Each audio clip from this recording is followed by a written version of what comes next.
What's going on?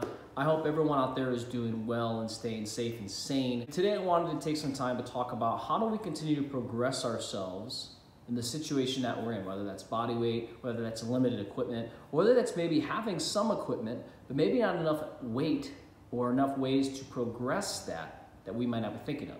So in this video, we're gonna go over 10 different ways that you can use right now to challenge your workouts, to spruce things up, but more importantly, to continue to add muscle and gain strength and really set the foundation for when you do go back into the gym to really set yourself up for a great new start of growth, but also making sure you're not gonna just jump back into things and be susceptible to injury. But first, if you guys can go down and subscribe to this channel, make sure you guys check all the updates, make sure you set that little notification, and give this video a thumbs up. It really helps me out. I appreciate it. It helps immensely by spreading this content, but also helping me build this channel out and help viewers like yourself. So let's get started. Number one, when we look to add intensity and we don't have a lot of weights, and maybe we don't want to add a bunch of reps, we want to think about tempos. And tempos is something we can do where it's simply we slow the movement down in certain phases, whether that's in the lowering phase or the pushing or upper phase of a push-up, or even certain pauses throughout the movement. So now, when looking to grow muscle, we want to think about slowing the movement down, keeping tension on the muscle, and really emphasizing what we're trying to hit. So for example, in a split squat, if you're just able to bang out 20 reps super easy, slow it down. Focus on lowering under control. Take 2-3 seconds, lower yourself down there. Pause at the bottom, just off the floor. Feel the quad engage, feel the glute engage, and then you can pop back up. Tempos are great with push-ups, pull-ups, split squats, anything unilateral, and then also thinking about even curls, like curls, tricep press downs, and that's a great way to really take it up a notch without having to just be handicapped because you don't have more weights. Number two, changing the range of motion and changing the angles at which we do this can all be great ways to stimulate new muscle growth and really challenge ourselves to give us enough runway. Maybe it's 2, 3, 4 extra workouts or a couple weeks where we can continue to progress our workouts. So for example, let's say you're doing lunges and you put your foot on a book that's about that thick. When you're doing a split stat lunge, if you have that foot elevated, you're going to increase the quad dominant aspect of that movement, and you can really progress this into a great lower body quad centric movement. The same way you can take your push-up, put yourself onto books, and you can increase that range of motion, getting a fuller stretch in the chest, and you can really start to challenge the development of that chest, and again, allow yourself to progress the movement, maybe adding tempos, to really isolate the chest muscles and really force yourself to grow with a couple extra workouts or weeks and give you a longer runway. Number three, myo sets. Now when we perform myo sets, it's really as simple as we're going to take an exercise to failure or very, very close to failure. We're going to rest about 15 seconds and then we're going to repeat this process. And the idea here is we want to accumulate enough local fatigue in a muscle to stimulate that growth, but also really start to feel that muscle breakdown. So for example, let's say you're doing push-ups and we're employing a nice smooth tempo, and let's say that normally you could bust out 30 and then you'd rest and then you do 20. Well, instead, what we'd want to do is thinking about making the exercise difficult enough. So maybe that's doing a push-up variation or a tempo or you're using a deficit. And what we can do with that is we perform that exercise. At the end of that failure set, we rest 10, 20 seconds max, and we go back into it. And again, we try to get as close as we can to failure. Maybe that's 20 reps this time. And then we go back in and we rest again. And you continue to do this, and what you'll notice is that your repetitions will drop. And what you'll find is that local fatigue, wherever you're trying to target, whether it's the chest and the push-up, the quads and the split squat, is gonna build up significantly. And this is a great way to not only jam-pack a lot of work in a small amount of time, but really start to target that muscle and really force that muscle hypertrophy. Now, disclaimer, it's pretty intense, so I recommend doing this maybe once a week and really starting to see how your body responds to this type of training. Number four, for those of you out there who do have some access to some form of weights, we can start to think about working out and having our isolation movements fall before our more compound movements. So exercise order is what we're going to be applying here.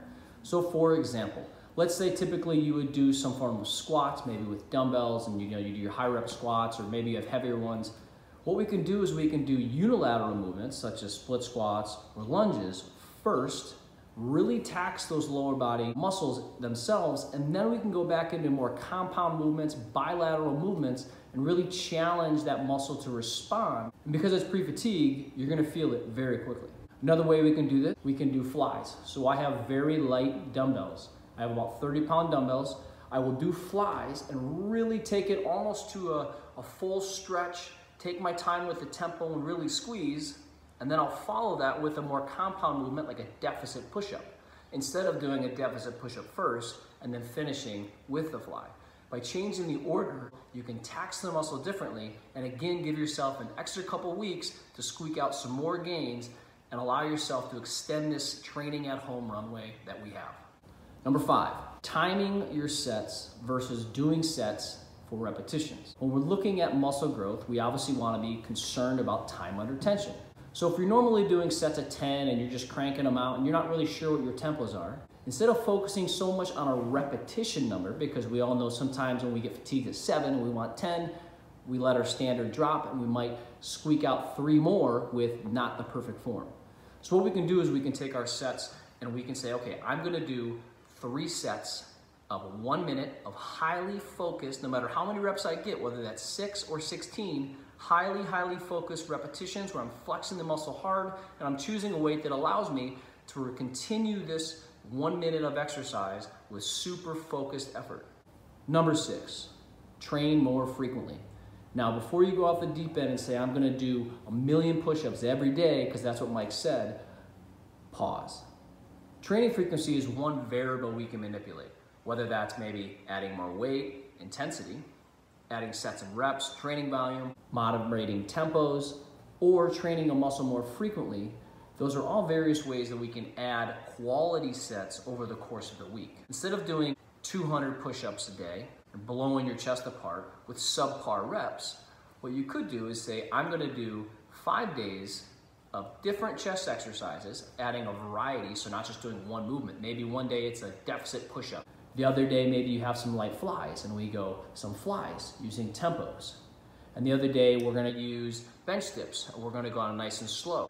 Now we can add variety because we're training more frequently. We can add different exercises, build out and spread the volume across the week. And what we'll find is we can train a muscle to failure because we have higher quality sets and we can get better quality work without having sloppy reps at the end. But make sure that you're balancing that and that your total volume is not exceeding what you would normally do in a week if you did everything in one day. Number 7, this is really dependent on if you have resistance bands, but I 100% recommend, if you have them, to start employing those with your resistance already. And what we can do is we can add accommodating resistance to these movement patterns that are going to challenge that strength curve throughout the motion and also give you a little bit extra runway to really think about extending your gains for the next 2, 3, 4 weeks until gyms start to reopen. Number 8. Now, I know right now a lot of people are looking for these circuit-based workouts and we want to bop from one exercise to the next and feel like we're getting heart rate and everything's going. But if your goal is muscle building, that's not the only way. Sometimes we could actually think about doing straight sets. So what that is you just pick your exercise. You got 5 sets. We're going to do 5 sets straight with short, moderate rest periods. We want to make sure that we're not jumping around and we're not depleting ourselves of our rest periods. So for example, let's say you choose to do push-ups, deficit push-ups using your tempos. If you were to jump over and do something else and then come right back, you're either A, gonna take too long of a rest period for that, or B, you're gonna be minimizing the effectiveness of either the push-up or whatever you're supersetting with, because you're so focused on going back and forth, you're not focused on what you should be doing, which is doing correct push-ups for the chest. So I recommend that if you guys are doing movements and you're not really sure if you're feeling it, maybe slow down, take more time on the rest period, focus on what you're doing instead of focusing on how you can bop around from exercise to exercise. Number 9, start sprinting.